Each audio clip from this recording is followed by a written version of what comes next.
Rasa kau tak puas hati, kau bagi tahu aku. Kau nak kena lagi ke apa? Kau ni kenapa? Ha? Kau ni apa masalah kau ni? Kau siapa? Kau guide je tau.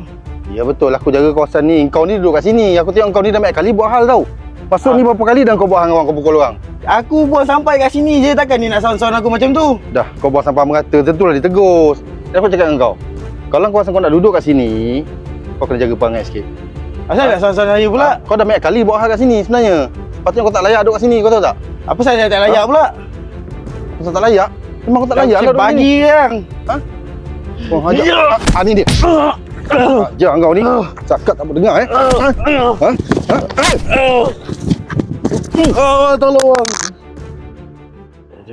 Kau kena ingat, aku pukul kau ni bukan sebab aku benci dengan kau. Tahu? Nak bagi kau tu beringat, belajar sikit.